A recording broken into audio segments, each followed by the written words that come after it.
The speech that I am refuting today is the claim that the choice of life or death is a basic right. The advocate's secondary claims were a person's body is owned by the individual and not the government. The second one was death is a private decision and the government it should not have any say in it as long as it doesn't hurt someone else. And euthanasia is becoming more accepted in the world. Those who have committed suicide have in fact chosen to end their life, but to involve a second person in that act has been ruled not a basic right. In the 1997 Supreme Court decision of Washington versus Glucksberg, the Supreme Court of the United States decided that we do not have a fundamental constitutional right to euthanasia, also known as physician-assisted suicide. The court case highlighted the fact that the federal government can choose what is and is not a basic human right in the United States. The laws related to euthanasia and physician-assisted suicide were now to be decision to be made by the states. The second claim, the secondary claim that a person's body owned by an individual, not the government, is not necessarily true. Every day the government regulates what we can and cannot put in our body in the form of food, medication, chemicals, etc.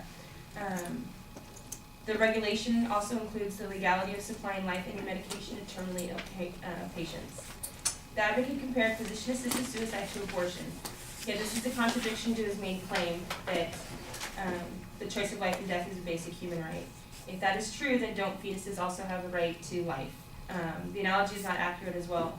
An abortion is the ending of a life, a life that cannot be sustained without the blood or nutrients directly from another person, while a grown human does not directly need another person to survive. His second claim that, secondary claim that the death is not always a private decision is not true. When it comes to euthanasia or physician-assisted suicide, it involves the act of another person supplying or directly injecting life-ending medication into a person. The person wishing to die has now chosen to include another individual. If a minor requests to be for life-ending medication, is it still private? Does the parents have say in it, or is it a minor? For example, Oregon law allows physicians to prescribe life-ending drugs that are requested, but only by terminally ill patients with 6 months or less to live. A person who meets that criteria is most likely not having a private death. Excuse me. The third claim that the advocate made stated that euthanasia is becoming more popular is in fact false. Euthanasia is the act of one person directly ending the life of another person. For example, a doctor injecting life-ending medication into the person or their IV. That is not legal in any country or state. What is legal in 3 states, Washington, Oregon, and Montana, is physician-assisted suicide, which is when the physician supplies life-ending medication to the patient, and the patient takes the medication themselves. Since the Supreme Court hearing ruling in 1997, only 3 states have passed that legislation to allow physician-assisted suicide, and only 4 outside countries. In 2012, Massachusetts actually rejected a ballot measure that would legalize physician-assisted suicide. Oregon has a Death with Dignity Act and records all physician-assisted suicide requests and deaths. In the first 9 years since it passed, only 455 people have requested lethal drugs from their physician, but only 292 people have actually used them.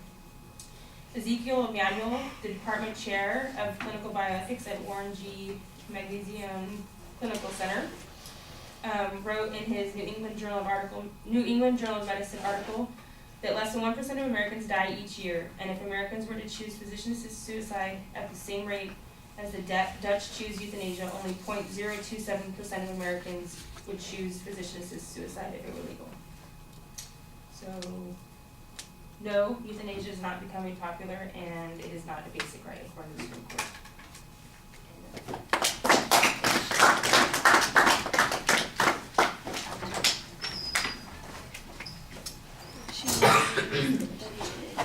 Sorry.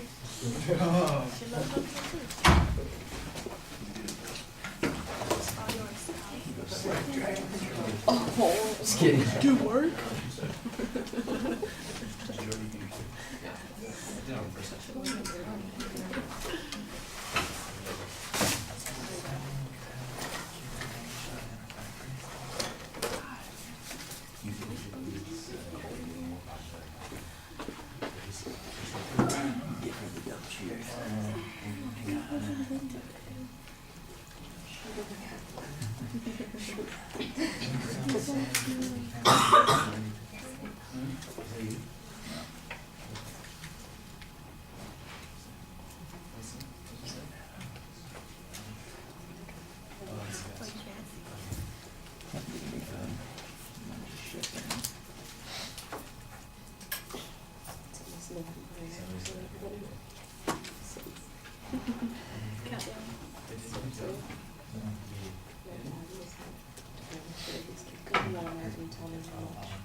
All right, Stephanie, there's several things about the presentation that I thought were really pretty effective. First of all, you've got this general response to the notion of it being a human right to begin with by arguing that there has to be a physician-assisted suicide includes, I gotta wait, I can't think with the other voices in my head.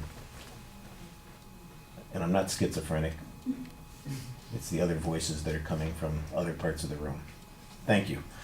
All right, so the distinguishing characteristic requires involving somebody else. In other words, it's not just an individual who is taking their own life. They're asking a doctor for assistance in this process, and you're saying that that makes it different. The court's ruled that that makes it different, and I think that that's a pretty important distinguishing characteristic.